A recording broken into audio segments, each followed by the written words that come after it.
कितने लोग लाभान्वित हो रहे हैं, आप इससे किस प्रकार रोजगार चलाएंगे? किस प्रकार रोज दूध बेचेंगे हम, जो भी हमारा जो दूध का खर्चा होगा सब डेयरी पे लगाएंगे। बिल्कुल कहा कि पैसे जो भी दूध निकलेगा डेयरी पे लगाएंगे, उसी से हम अपना घर खर्चा चलाएंगे, अपनी पशु का खर्चा भी चलाएंगे। आपने कितने रुपए जमा किए भैंस के लिए?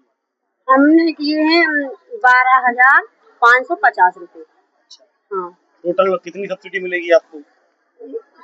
टोटल सब्सिडी कहाँ, क्या मतलब?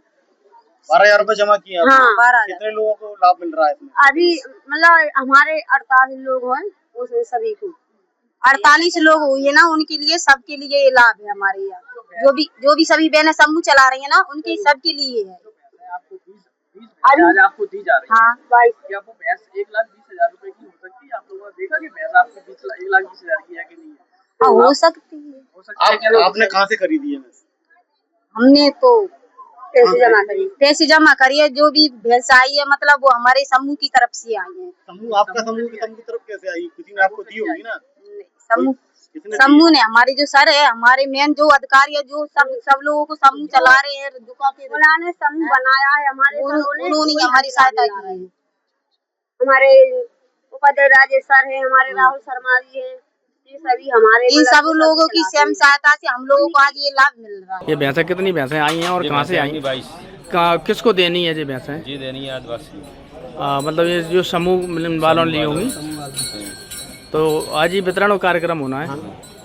तो कहाँ से आई हैं भैंसें? कुछ हरियाणा से आई, कहाँ से आई हैं? हरियाणा से और कहाँ से आई?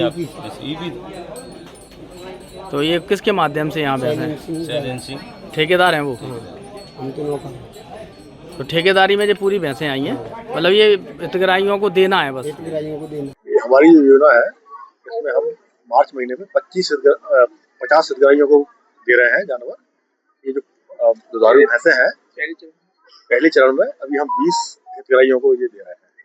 ये किस प्रकार की योजना है? कितने पशु प्रदान की जाएंगी? कितनी सब्सिडी है इसमें? जो विशेष जो पिछड़ा वर्ग है, ये मतलब आदिवासियों के लिए, विशेष शहरी आदिवासियों के लिए ये योजना बनाई गई है। इसमें 10% जो है इनका अनुदान है और अंशदान 10% है और 90% छूट है, सब्सिडी है ना। 1,20,000 की ये भैंस है, इनसे हमने 12,000 रुपए लिए हैं एक हितग्राही से। इस तरह से हम जो है प्रत्येक हितग्राही को ये टोटल प्रदान कर रहे हैं। आज कितने हितग्राही लाभान्वित हुए हैं? आज 20 हितग्राही। जैसे सब्सिडी से दिखाया जा रहा है कि 50 लोगों को ये सब्सिडी का जो है वितरित करने की, पर आखिर क्या वजह रही है कि पीछे? नहीं, क्या होता है, ये भैंसें जो आती है ना, इनका हम लोग चयन समिति बनाई हुई है, स्टेप बाय स्टेप करते हैं। अभी वैसे कुछ ये है, कुछ वहाँ से चल दी है, तो अभी कुछ समय बाद 3-4 दिन बाद हम अगली भैंसें भी मानेंगे। आगामी योजना क्या है हितग्राहियों के लिए? आगामी योजना ये है कि इनको प्रत्येक 1 महीने पे, दूसरे महीने, तीसरे महीने, लगातार 6 महीने तक इनका हम लोग इनकी सहायता करेंगे। टाइम से इनका डीवर्मिंग करवाएंगे, वैक्सीनेशन करवाएंगे, इनको संतुलित आहार कैसे देना है वो दिखाएंगे, और किस तरह से मिल्किंग करनी है, किस तरह से अपना रोजगार बढ़ा सकते हैं, दूध किस तरह से बढ़ सकता है, समृद्धि कैसे होगी, और ये मुख्य धारा से कैसे जोड़ सकते हैं। इस तरह से इनकी हम सहायता लगातार करते रहेंगे। इनको भी हम दाना भी उपलब्ध करवाएंगे, इनको समय समय पर डीवर्मिंग करवाएंगे, पेट की दवाई होती है, दूध कैसे बढ़ा सकते हैं, सारी इनको बहुत अच्छी तरह से उनको समझाए। हमारी पूरी डॉक्टर्स की टीम लगी हुई है, वो इनकी सहायता करेगी। एक हितग्राही को अभी हम 2 भैंसें देंगे। अभी हमने 1 दी है, अगले 6 महीने तक यदि ये सही ढंग से रखते हैं इसको, तो उनको दूसरी भैंस भी प्रदाय की जाएगी।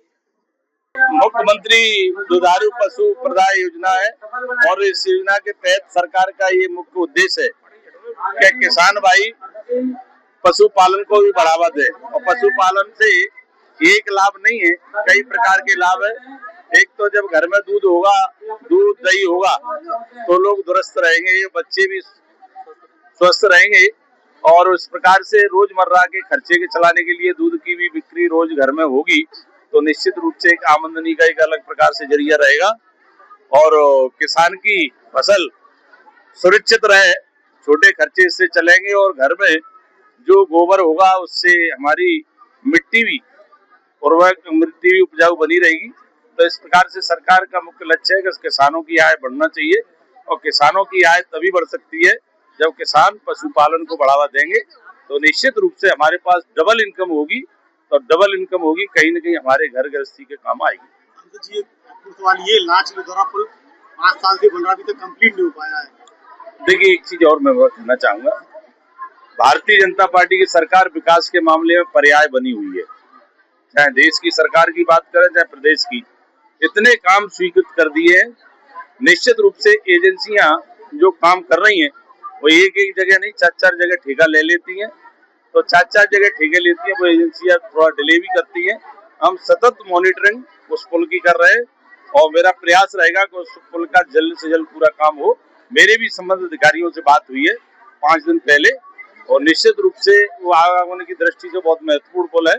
बहुत जल्दी वो सुविधा इस क्षेत्र को मिलेगी।